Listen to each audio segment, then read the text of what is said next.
Hey, it's your friend Lindsay. Welcome to Small Business Growth Tools, where we grow our businesses and our faith. Stick around and I'll teach you how to take intentional action to grow your small business. You are not bad at sales. You're just tired of the pressure that comes with it. The pressure to say the right thing, to not mess it up, to get them to say yes. And then that pressure is what you carry after the conversation, wondering if you did it wrong. And if you're leading a team and responsible for sales, that pressure doesn't just stay in your business. You're probably bringing it home. So today we're talking about how to shape your message for each buyer so that you can stop over-explaining, stop overthinking, and stop carrying the weight of every sales conversation with you into your life. This shift will relieve the pressure in your business and at home. Welcome back to Small Business Growth Tools. I'm Lindsay Fletcher, and today we're talking about something that changes not just your sales, but how you feel at the end of your day. So I want to zoom out for just a second. I am a mom of four, and I've learned a few things over the years, and one of which is that I cannot communicate with each of my kids in the exact same way. Now, one of my kids is very direct. He's very logical, but he also has big emotions and he wants to analyze everything. And he's a super duper rule follower. Okay. Now, one of my other kids is the complete opposite. He's emotionally intelligent. He's even keeled, but he is more of a risk taker. And if I try to communicate with each of them in the exact same way, one of them is going to shut down and the other one is going to tune me out, right? So I've learned to adjust my messaging. I've learned to adjust how I deliver consequences or whatever it is, right? Not because I'm changing who I am, but because I understand who they are and how they need information delivered. So I want you to hear this. Sales is the exact same thing. And this isn't just a business principle. There's actually some examples in the Bible. Jesus didn't communicate the same way to every person. With the woman at the well, he was relational and gentle. He was direct and confrontational with the Pharisees. But then with his disciples, he explained things in detail and taught them step by step. But with the crowds, he used parables and stories that made truth easier to understand. So, same truth, different delivery. Why? Because he understood the person in front of him.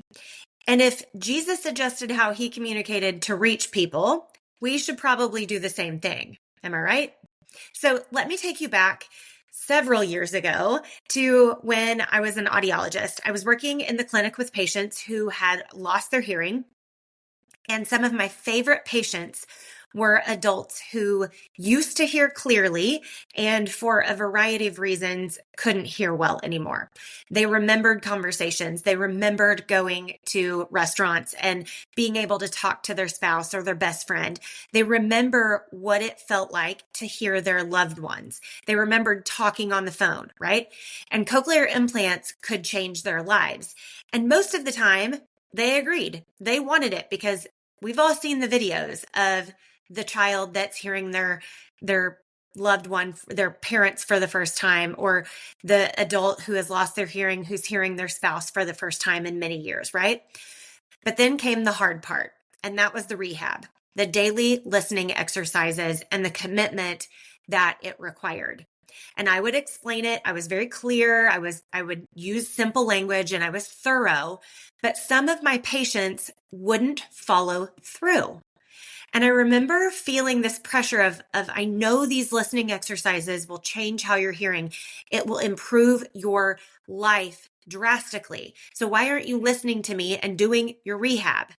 Now, fast forward several years when I went into the hearing technology sales of cochlear implants. I was in sales training and I learned buyer psychology and understanding how people make decisions. And I remember thinking back about those patients who I couldn't get to do those rehab exercises. I was giving good information, but I wasn't giving it in a way that matched how they needed to receive it. Now, my outcomes were good. Most of my patients did really, really well, but some of them could have been even better if I had communicated in the way that their brains were wired. And this is what I really want you to hear. If your clients aren't moving forward, it's not always your offer. It's not always your pricing. Sometimes your message just isn't landing the way that they need it to. And when you learn how to fix that, everything gets better. So I had a client that was doing basically the exact same thing that I was doing back when I was a clinical audiologist. She owns a service-based business. She's great at what she does, but she was telling every single client the exact same thing.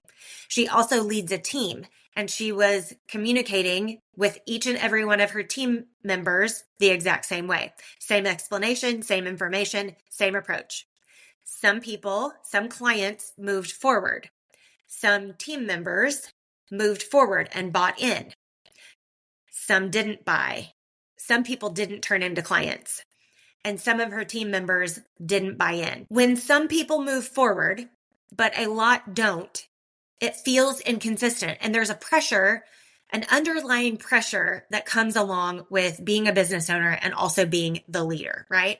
And after going through my sales training, she texted me and said, I've already seen a difference. I'm picking up on their cues. I'm communicating better. My clients feel more at ease. And then later, she actually told me that her close rate went up.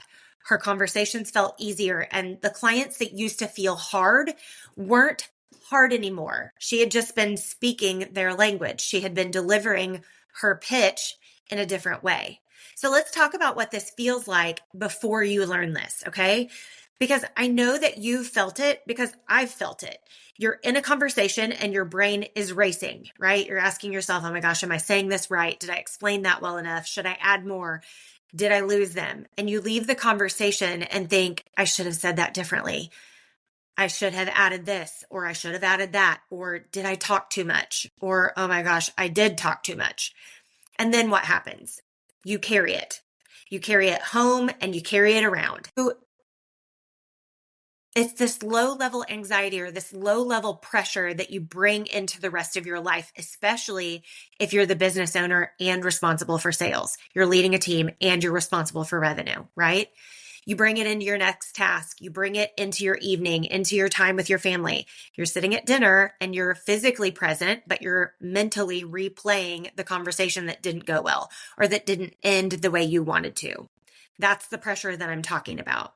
Or if you're like me, you're waking up in the middle of the night because you have to make, or you're waking up in the middle of the night because you have to make more sales to pay this month's bills, and you replay every conversation that didn't end in a sale and wondering where it went sideways.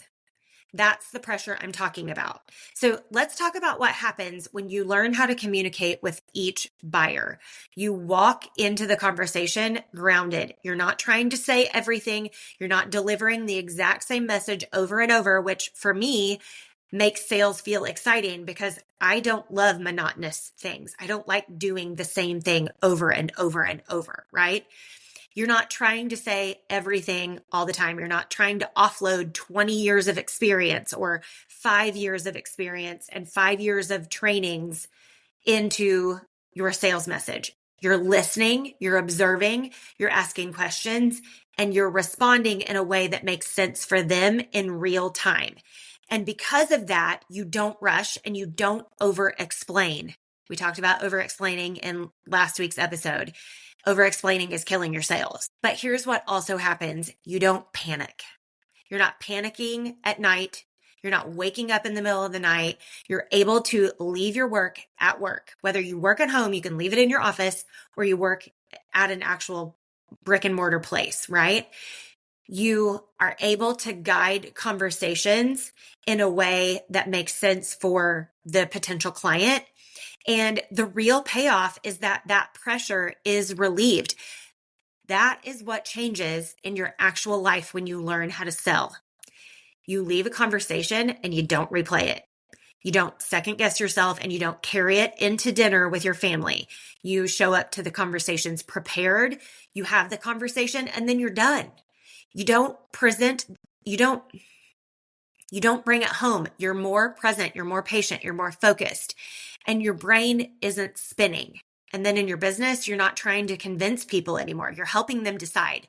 Now, sometimes they decide not to move forward with you. And sometimes you should be telling them that you're not the right fit and referring them on, right? You're helping them decide, which means shorter conversations. It also means faster decisions with some clients and stronger relationships and sales that feel natural and consistent, not forced. Oh my gosh. And you aren't using the bro sales tactics that you've learned on TikTok or YouTube, right? Friend, you don't need more scripts. You don't need to say more. You don't need to change who you are. You don't need to turn into this super high pressure bro sales driven person.